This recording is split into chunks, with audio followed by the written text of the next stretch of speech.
them. Good afternoon and welcome to our 1 hour in-depth talk at IBC. Today we're going to talk to Gary Pritchard, Dean of the School of Media at Ravensbourne University, about the importance of good education in broadcasting. We're also introducing Erin Stowers, who's the Strategic Product Manager for Playout Studios and Systems Integration at Red Bee Media, who will be coming to talk to us all about Playout. And you can follow us live on mediapark.nl/IBC and of course listen to us live on New Business Radio. So Gary, welcome to the show. Thanks for having me. So can you tell us a bit about Ravensbourne University, what your challenges are? Yeah, I think Ravensbourne in some ways represents, just walking around the conference here, everything that kind of touches the kind of broadcast challenge. So in our case, we're trying to produce the next generation of talent for this industry. And I guess from your point of view, it's actually where does that pipeline come from? And so I guess part of my job is to join those two elements. Yeah, I mean, we're really seeing quite a challenge in terms of getting new blood into broadcasting and engineering and finding that it's hard to find graduates with the right skills. Yeah, absolutely right. And in fact, it's even worse than that in some ways because the courses that we run, which include, for example, broadcast technology and engineering, but also right through to kind of content development. Sometimes getting people to actually teach on those courses is tricky because, as you rightly say, that kind of generation that are transitioning the kind of digital revolution are kind of going into retirement. And actually, those jobs are not necessarily seen as sexy by people applying to university. And one of our jobs is to try and persuade them. And actually, we talked about this, I remember a few weeks ago, where how do you kind of brand something? How do you, wave a flag that says, actually, even though if you say, for example, a course called broadcast media just sounds incredibly dull. So our challenge is how do we sex that up somewhat? Do you think it's changed over the years where, maybe 5 years ago students thought broadcast engineering was sexy and now it's moved on? Do you see a change in expectations?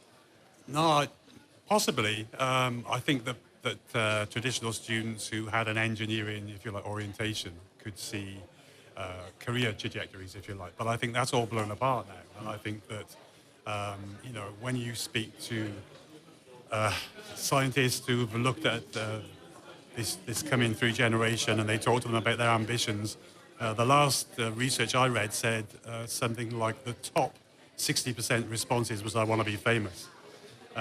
So with that orientation, how do you pitch to that generation, if you like? You are actually famous now because you're on this Media Park Live Radio. I've arrived, of course, but we're just talking about the generation coming through. So yeah, so it's a real challenge. I think it's not just about branding. It is actually, if we're honest, I've been walking around this conference this morning, and perhaps the one thing I pick up more than anything is individuals and organizations trying to predict the future. And some of them do it with great confidence, but if we're really honest, none of us really know where this is going. And so that's a kind of double challenge for us. How do we get students to come through, to get excited about kind of potential futures and careers? They're going into debt, for example. So, we take that deadly seriously at Ravensbourne. But at the same time, how do you prepare them for careers that don't even exist yet? And so I think from our point of view and where we think we offer something that is unique is we're trying to pitch ourselves in that segue between technology and creativity. And it's that kind of hybrid that is most exciting for us. What about diversity? Do you see increased diversity in the students that come to Ravensbourne? Yeah, that's we're picking up on all the real big hitting themes here in higher education, and diversity is massive. We're really blessed at Ravensbourne in that 40% of our students would identify themselves as Black ethnic minority. So that already, immediately, we have an audience, if you like, just hungry to tune into these debates. But also, the rest of our cohorts tend to be non-traditional. And so that comes with great excitement because when they look at new media, so-called, they have different ways of seeing than we traditionally would have seen. But it also comes with challenges because if you're a first-generation student coming from, perhaps your parents never went to university, your brand style of learning has to be customized, if you like, to reflect that. In other words, lecture theatres full of 300 students, those days have gone. You wouldn't believe it if you actually went around universities in the UK, but we realised actually that's just dead. So if you came to our campus, for example, it's very open plan. the whole architecture of the place is designed to blur the boundaries between disciplines, so that if you're a graphic designer, for example, you'll be rubbing shoulders with a motion graphics person, with an animator, with a games designer, with a TV broadcaster. And that's deliberate in order to nurture, if you like, a pedagogy, a way of learning that really can equip those students for when they leave for the world of work. Where do you see most of your students moving on to after they've graduated? Yeah, so we've always had a great reputation. In fact, Red Bee, apparently, just today you've been telling me about how many graduates have kind of moved on, placed within your organisation. And so we've always had a great reputation with the kind of big broadcast companies and everything from the BBC right through to the kind of smaller production companies. So that's been our history. It's our DNA, if you like. I think the bigger challenge now is, when I stand in front of a bunch of students on an open day, for example, trying to persuade them to come to us, 10 years ago, it was mostly students with one or two parents. Now it's probably more parents than young people. Mm-hmm. So not only am I talking to those students, I'm talking to their parents. And of course, they have their own, anxieties about, why should I send my son or daughter to your institution? Because they're the ones funding most of the education. Yeah. We used to joke about Americans. We used to call them helicopter parents and actually laugh at that. As if, we're so more sophisticated than that. But it's kind of, what do they say? When America sneezes, we catch a cold. And we now have our own helicopter parents. For sure. Is there a lot of competition in your area for different types of courses? Yeah, there is. And I think the competition is both political and it's also practical. So the political side is the government are really, if you like, encouraging students to see themselves as customers. And that's a real challenge for us because I don't see them as customers. We have to provide them an incredible service and an environment where they can flourish and nurture their talent and their gifts, if you like. But they're not buying a product. So we do have students now for the first time in the last few years coming in and saying, well, why aren't I getting this? I'm paying my £9,000 or whatever it is. Why aren't I getting this piece of kit or that piece of kit? And so we have a really a very strong identity in Ravensbourne where we say the technology, what you're paying for is the right, if you like, to study with us. And right at the heart of that, in the first instance, from my point of view as a dean of a media school, is that first discussion is about what are you bringing to the table. It's not about how are we going to train you for a career. What do you bring to the table in the first instance? In fact, are you a social learner? Are you somebody who just likes to take technology, disappear into a corner and work it out? Okay, well, we can support that. But actually, that's not right for everybody. I was just saying to you before we went on air that the way I learn is very social. If I'm in a mix of two or three people and we can kind of, ideate, then I'm energized, I'm excited about that, and I'm going to be engaged. And collaboration skills are so important in this industry in order just to make something new and exciting. Yeah, exactly. I mean, collaboration, we've just about to launch our new curriculum at Ravensbourne. It's called the Mindsets and Skill Sets Manifesto. And we spent a lot of time giving it that name because it's not just about the skill sets. It's not just about actually training them on kit or the craft, if you like, of this industry. It is about the mindsets as well. So, for example, you mentioned collaboration. My students hate collaboration. When I tell them they got a group project coming up in 4 weeks' time, they want to run for the hills. And we explain to them that most people hate collaboration. I actually want everybody to be like me. I actually want everybody to have my taste, to have the same taste in music. But guess what? The world is different for me. And I think, working with students to understand that. But also you can teach that and train that. How to give and receive good criticism. That's a skill you can learn. But it takes confidence, empathy and trust to be able to share ideas because, of course, you're worried about the other person rubbishing them. But that's actually part and parcel of being successful in media is all about. There's always an audience, there's always a critic. But actually, the majority of the time, it's about the interaction between more than one person, which generates something special and magic. So when a graduate leaves Ravensbourne, what do you hope for them in terms of their aspirations? What do you hope when they leave they will bring for themselves and for the companies they work for? Yeah, so I think my colleague, the Dean of Design, Professor Lawrence Egan, has a nice phrase. He says, we need to produce graduates who are willing to both rock the boats and row the boats. And so we don't expect everybody who's going to leave Ravensbourne are going to be captains of industry into where they're heading.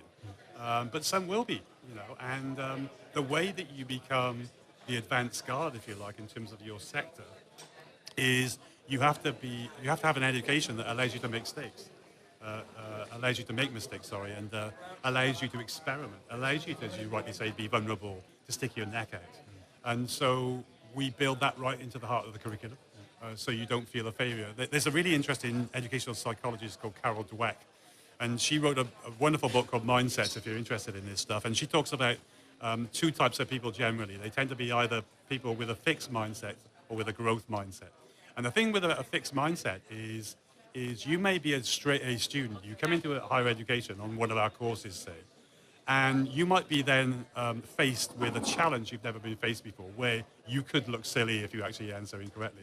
And that fixed mindset student who's gone through the kind of rote learning education we all went through, which is just memory-based effectively, suddenly they go from kind of the great A, the straight A students who are thriving, suddenly they close down their learning because they're terrified of failure. So that journey from a fixed mindset to a growth mindset is absolutely critical. And I know from a company perspective, within Red Bee Media, a growth mindset is so important because, of course, technology is changing so quickly. So whatever you learn in your first year will have changed and be completely different to years 3 and 4.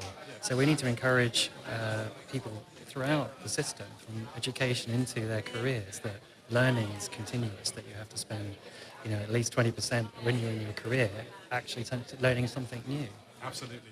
I would also argue that once you do that, it's not just a benefit to the company, but actually it benefits the rest of your life. So again, going back to Carol Dweck, she would say, for example, somebody with a fixed mindset is very threatened by somebody else's success. So that moment when you're with your mates and somebody says, I've got some great news, I've got this new job and I'm going to relocate, and there's that real buzz of excitement. The fixed mindset person in that group, because they'll nod along and smile and pat their back, but actually they're very threatened by that. If you have a growth mindset, actually you're fascinated by the fact that one of your friends has just succeeded, and actually you want to tune into that and actually know what were the factors that actually caused you to flourish in that way. So it really doesn't just impact internal business culture, it impacts how an individual views their life and their futures. So first day of IBC this year. It's been a really busy day already. What's your kind of take home from the show so far? What have you seen that you've really that you want to take home and tell your students about? So I think I came last year for the first year and actually was completely overwhelmed, I'll be totally honest. I actually came with some students, so they were filming, getting a sense of the event for themselves. This year, it's been helpful. I've wandered around, chat with you, and it's great to have those demos from your colleagues. And, I was joking with somebody just before this, saying that I kind of nod along and pretend I understand what most of you are saying. The reality is at least 50% is going on in my head. But it is exciting, and I think even in the 1 year from coming last year to this, I'm seeing a huge shift in terms of that technological advance, that revolution that we constantly refer to. When you come here, it's kind of like that on acid, it's off the charts. Yeah. And even like the green screen technology, for example, which I remember walking around seeing that last year, that's just taken on a huge leap again. It just seems so quick, cheaper, and more impressive now. So that's just one example of something that I've seen that has just blown me away. And I think our challenge in higher education is that how on earth do you prepare students to we attempt to do all we can to put that technology in the hands of students while they're undergraduates. And the way we do that actually is to work with companies like yours. So, for example, we had a group called Double Me come to us, a South Korean company. They had this kind of 3D real-time capture technology. And they said, we just like to put this in the hands of your students to see what they would do with it. We have no idea. And actually, so it's a great mutual relationship. They get kind of content and feedback and data from their technology, and our students get to handle stuff they never would unless they were in your industry. And would you be able to bring students back, I think in next IBC 2019, do you think that becomes an important part of the academic year? Is that something that you could see? Well, I'm not sure it's particularly educational friendly, actually. I think that what this would really benefit from is a more educational strand. It'd be interested to know, I don't know this for sure, but how many educators a year? And I think that actually that's perhaps part of the missing puzzle. And so maybe if you have any influence, if I have any influence, maybe we should encourage a strand, that is educational. Well, I'm hoping that next year, as Redby and Ravensbourne get closer and closer together, there'll be something definitely to share on that side. Okay. Well, look, thanks very much for coming on. It's been a pleasure meeting you. Me too, it's been fun. Yeah, thanks very much. Good luck.